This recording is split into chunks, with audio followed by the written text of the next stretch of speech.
En esta oportunidad hablaremos sobre la reforma agraria propuesta por Jacobo Arbenz Guzmán. Y lo interesante es que a pesar de que Jacobo Arbenz conoció parte de los planes e intereses de los Estados Unidos, no se echó para atrás, no claudicó frente a los poderes fácticos. La reforma agraria siguió hasta sus últimas consecuencias, razón por la cual la investigación sobre la reforma agraria lleva al siguiente planteamiento del problema: el fracaso de la reforma agraria propuesta por Jacobo Arbenz Guzmán. Y uno de los objetivos es realizar un análisis sobre la reforma agraria, sus causas y consecuencias. De igual manera, determinar el por qué fracasó.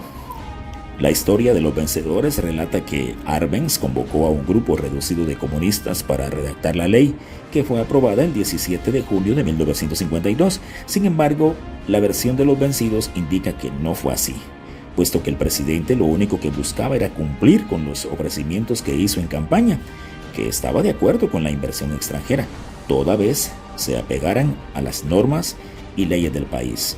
Años después, el tiempo le da la razón a Arbenz y se descubre que todo fue un arreglo entre inversionistas nacionales y extranjeros que no estaban de acuerdo con la expropiación de sus tierras, porque sus intereses se vieron afectados. Hoy en día, el populismo domina la población y cada 4 años compran a los ciudadanos con bolsas de alimentos, láminas y dinero, lo que hace que no exista un verdadero cambio y desarrollo en Guatemala. Por lo tanto, esperar que los que quieren una sociedad ignorante la eduquen es quedarse en la misma ignorancia y sumisión.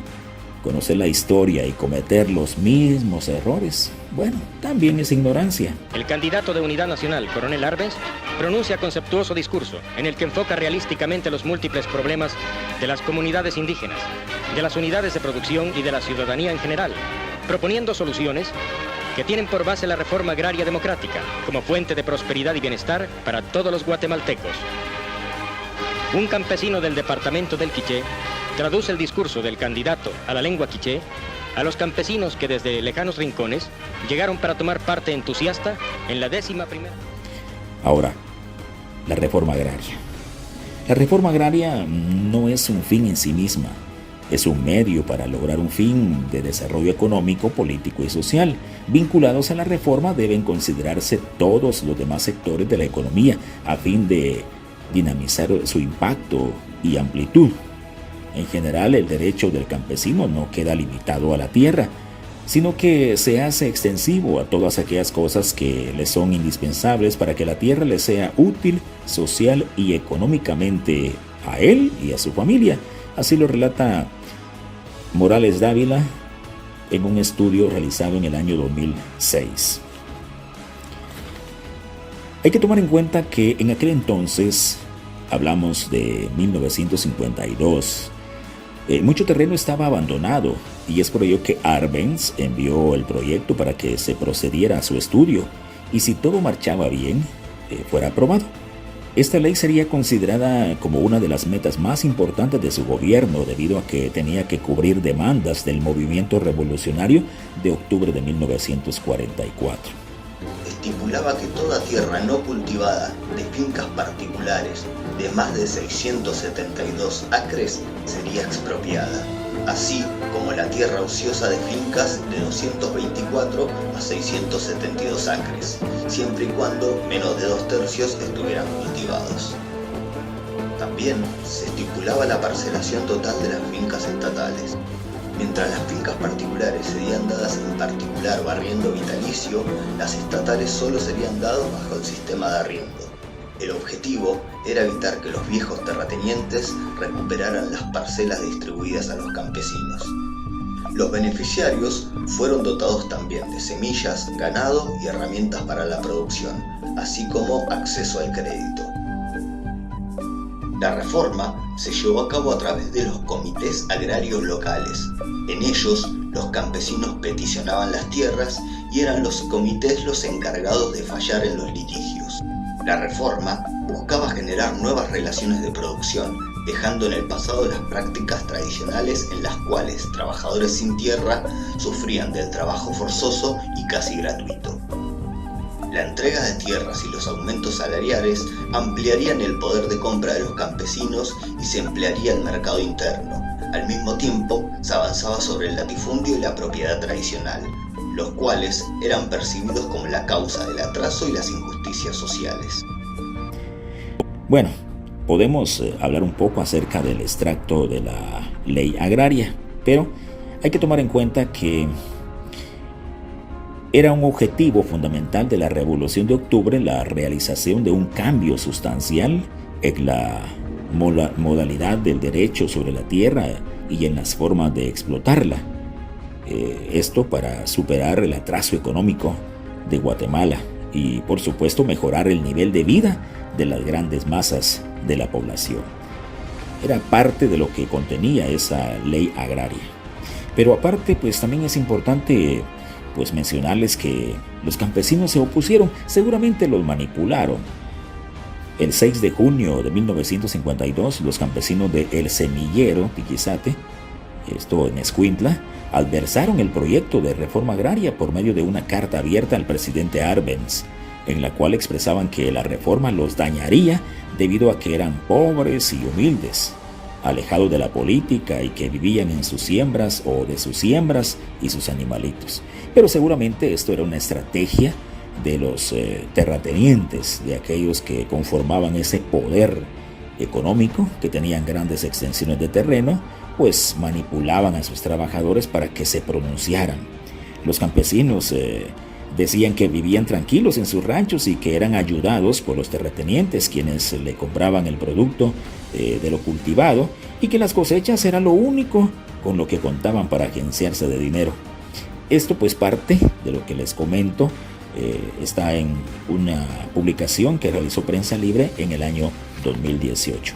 Bueno, esto provocó también que los terratenientes y los empresarios de la bananera United Fruit Company expresaran su descontento por dicha ley, debido a que siempre se opusieron a la Revolución de Octubre, porque esta favoreció a los más desprotegidos de Guatemala y la élite guatemalteca pues estaba en contra. ¿Pero qué hizo Jacobo Arbenz Guzmán? Bueno, contra viento y marea, él comenzó la reforma agraria, uno de sus más ambiciosos proyectos. Según él, iba a ser de gran beneficio para los más pobres del país, debido a las expropiaciones de grandes extensiones de tierra que serían repartidas a los campesinos que las trabajaban. La pregunta, ¿por qué Arbenz impulsó la reforma agraria? Bueno, para convertir a Guatemala en un país moderno y capitalista, por las condiciones estructurales y relaciones de producción de carácter feudal y semicolonial que caracterizaban al país y a la sociedad.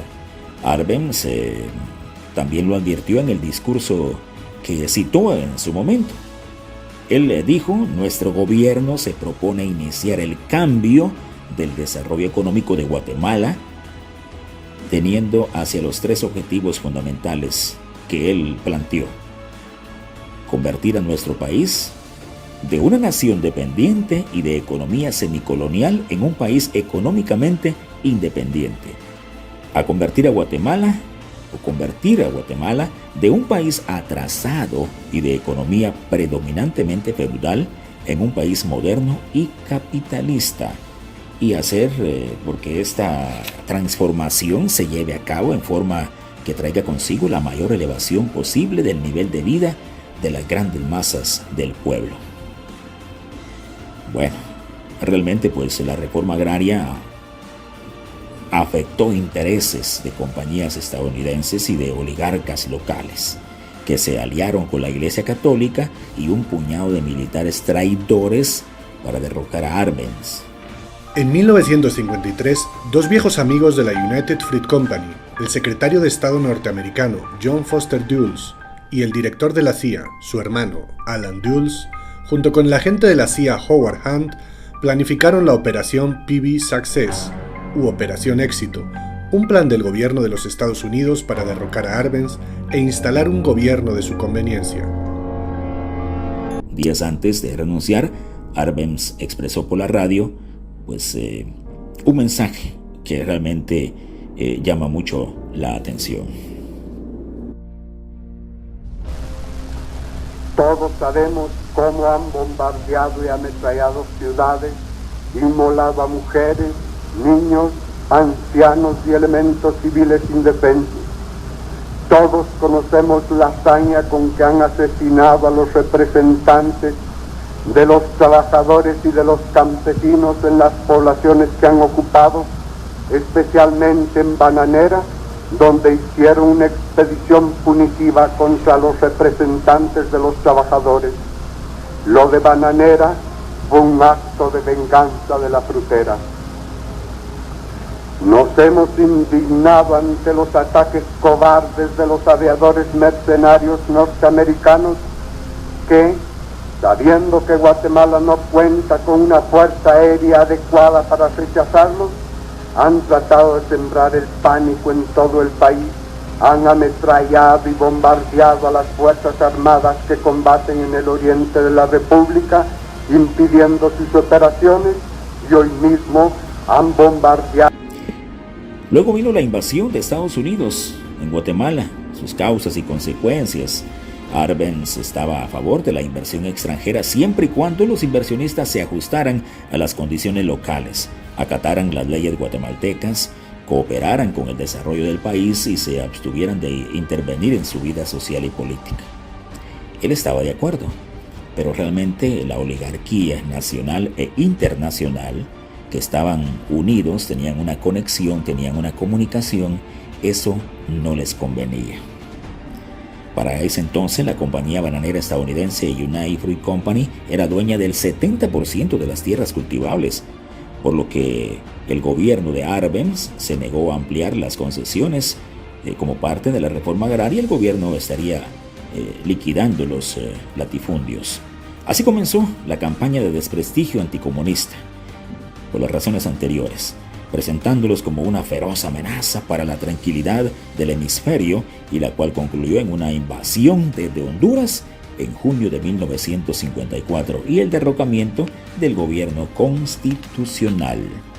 Arbenz convocó su gabinete para explicar que el ejército estaba en la rebelión y el 27 de junio de 1954 anunció su renuncia, luego que el 18 de junio inició la invasión al país centroamericano encabezada por el coronel Carlos Castillo Armas, en lo que en realidad fue una operación encubierta de la CIA para sacar del poder al presidente. Es decir, la reforma agraria pues fracasa porque tocó intereses de la oligarquía. Y por supuesto, estos tenían conexiones con personas en Estados Unidos. Entonces, esas compañías que operaban en Guatemala. Por eso fue que fracasó. No tanto, y porque ellos pensaban también que esto iba, imagínense lo que va a causar esta acción de Arbenz Guzmán en Centroamérica y América Latina. Esto va a dañar nuestros intereses, entonces hay que sacarlo. Y lo señalaban de comunista. Pero, reitero, la historia y el tiempo le dio la razón a Arbenz. Todo fue una estrategia de la CIA, y también la iglesia tuvo que ver en esta acción para sacar y terminar con esa primavera, esa época dorada, esa época de oro que Guatemala había conquistado de 1944, la revolución del 44. Es triste, pero si no conocemos esta historia, pues vamos a continuar y vamos a repetir los mismos errores. La intervención de Estados Unidos en el derrocamiento de Jacobo Arbenz constituye el primer caso en el cual Norteamérica avanzó sobre la autodeterminación de los países de la región, argumentando la defensa del occidente cristiano y democrático frente a la amenaza comunista. Este es el preludio de lo que se repetirá en las décadas siguientes en los países de América Latina, y que tendrá como protagonistas a las Fuerzas Armadas de la región, que dotadas de la doctrina de la seguridad nacional, llevarán a cabo las más crueles violaciones a los derechos humanos, y que en el caso particular de Guatemala constituyó un genocidio. Por lo tanto, esto se ve hoy día también. Igual hay arreglos, hay intereses, y si, por ejemplo, daña al poder económico cierta ley, rápido la bloquean. Las causas del golpe de Estado en Guatemala en el 54 pues están claras. Ley de reforma agraria con el propósito de separar las grandes propiedades. United Fruit Company, mayor poder económico y político en los años 50 tras la fusión de 21 compañías de bananas que poseían el 70% de la tierra cultivable. ¿Qué consecuencias trajo esto? Bueno, la primera intervención directa de la CIA en América Latina, el golpe de Estado contra Arbenz, y el pueblo trabajador guatemalteco mantuvo intactos los intereses del imperialismo y de la oligarquía. Lograron su objetivo. También pues Washington impuso un nuevo gobierno militar, lo armó y le señaló una lista de personas que debían ser eliminadas de inmediato. Ahora, en la época actual pues, desde la invasión estadounidense en 1954, la clase dominante, el ejército y sucesivos presidentes de facto o electos han sido fieles cumplidores de una política de sumisión al imperio estadounidense. Bueno, si tocamos los intereses de este imperio, pues nos va mal. Tenemos que estar acomodados, tenemos que estar en la misma línea, porque de lo contrario nos va mal. Esto pues un estudio realizado por una revista cubana en 2021 precisamente pues cita esta parte de esta información. Conclusiones. La reforma agraria buscaba apoyar a los más necesitados, pero para la élite empresarial representaba un daño a sus intereses. Las reformas económicas y sociales del presidente Jacobo Arbenz Guzmán trajeron una campaña de desprestigio en su contra, al extremo de señalarlo de comunista. Mientras el poder económico tenga el control de Guatemala, ninguna reforma agraria prosperará, pues la finca es de ellos y quienes la hacen producir simplemente son los peones. Si bien es cierto, la idea de la reforma agraria no fue de Arbenz Guzmán, al menos su aplicación y beneficios a la población campesina de tierra y derechos iban dirigidos a tener una Guatemala próspera, libre e independiente en cuanto a la economía. El tiempo le dio la razón a Arbenz. Fue derrocado no porque su política fuera negativa, sino porque dañaba los intereses de los empresarios guatemaltecos y estadounidenses, especialmente de la United Fruit Company. Antes, el poder estaba centrado en el que tuviera la mayor cantidad de tierras. Hay que tomar en cuenta esta conclusión. Ahora se centra en el poder económico. Estos tienen a sus títeres en el gobierno para que hagan lo que se les ordena, convirtiéndose en fieles cumplidores de una política de sumisión dirigida por el imperio estadounidense. El Estado lo conforma el poder económico. Estos, pues, tienen a sus títeres en el gobierno. Y los del gobierno tienen que estar sumisos a lo que diga el imperio estadounidense. Recomendaciones. Al Estado de Guatemala trabajar en una verdadera reforma agraria, donde los campesinos no solo reciban tierras, sino también herramientas y estrategias de cultivos. Al gobierno de Guatemala dejar de ser títeres de la oligarquía y apoyar con políticas bien definidas a los campesinos para que tengan la libertad de producir lo que consumen. Al coordinador de la carrera de Ciencias de la Comunicación, incentivar a los docentes para que este tipo de temas sean abordados de forma más continua o de forma continua en cada curso, en la medida de lo posible. Al docente del curso que este tipo de trabajos puedan ser objeto de debate para conocer el punto de vista de los estudiantes. A los estudiantes de la carrera de Ciencias de la Comunicación compartir el conocimiento con la sociedad para que despierte y conozca más a fondo la realidad de Guatemala. Soy Byron Arnoldo Hernández, número de carné 95 511 18.